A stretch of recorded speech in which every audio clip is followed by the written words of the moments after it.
Can you practice your instrument the way you did before getting carpal tunnel? And if so, how?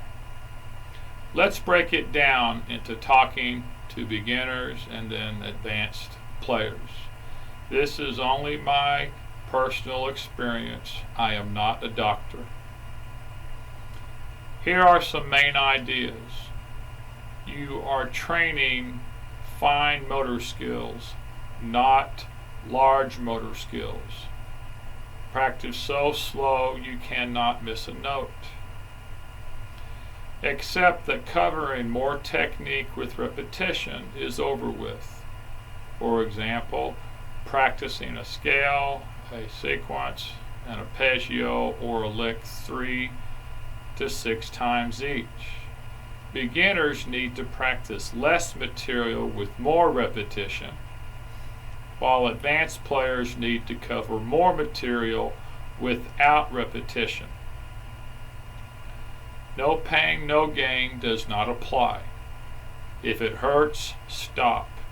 For me, that's about 1 to 3 minutes until I get to practicing a piece of music.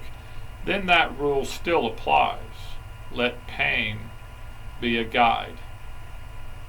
List all the techniques that you practice and journal them consistently in order to avoid doing too much. Wear a carpal tunnel glove. Make sure your neck strap is high enough to keep the pressure off of your fingers. Oil your keys moderately but consistently. Use finger ease for a guitar. Put a dab of oil on your saxophone rollers for your pinkies to glide over them easier. Play from the back knuckles with slightly curved fingers. Clip your fingernails. Put some Vaseline on your pinkies. Hold your elbows out enough to approach the instrument at an angle. Here are some general ideas about practicing for beginners. Begin with tetrachords of the major scale, repeating each 3 to 5 times. A tetrachord is just the first 4 notes of the major scale. Then move to an octave. Then play 2 octaves. Then to the very lowest and highest note of that scale. Use a similar process for triads to arpeggios with extensions and thirds. So to illustrate, you're just going to be doing each one 4 times each.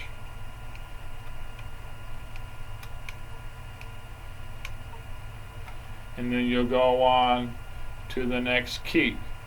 And then that will transfer into an octave. And then 2, and so on. That's when you can use repetition on the basics of technique. Advanced players use repetition only on technique that is practiced fast. Otherwise, practice slowly enough that it can be played correctly the first time. Practice applying your musical vocabulary over a commonly used form in the genre you specialize in. For example, blues or rhythm changes for jazz players for a couple of choruses. Journaling the key where you left off for tomorrow. Specific details about practicing. Listen to your body. Practice 1 to 3 minutes. And then after 1 to 3 minutes, do stretches, yoga, push-ups, personal grooming, or chores for a minute or so as a quick break from practicing. And then you're going to repeat. This is the part where you have to accept that it's going to take you longer to do what you used to do. I used to could be able to sit down for a half hour or an hour and practice straight. Those days are over with, but I can still do as much and get it done. It takes longer, but I have to wake up early in the morning to accomplish it. It's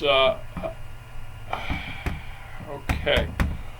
Working on music, written or improvised, in my experience, can be practiced a couple of minutes longer. Stop before it hurts. So, because when you practice music, you're not doing the repetition as much, you can practice for longer periods of time, and you're also playing longer notes as well. Here are some specific exercises I have found, or stretches that work in between the 1 to 3 minutes. Do some push-ups. Do some big circles with your arms. Do some small, fast circles with your arms.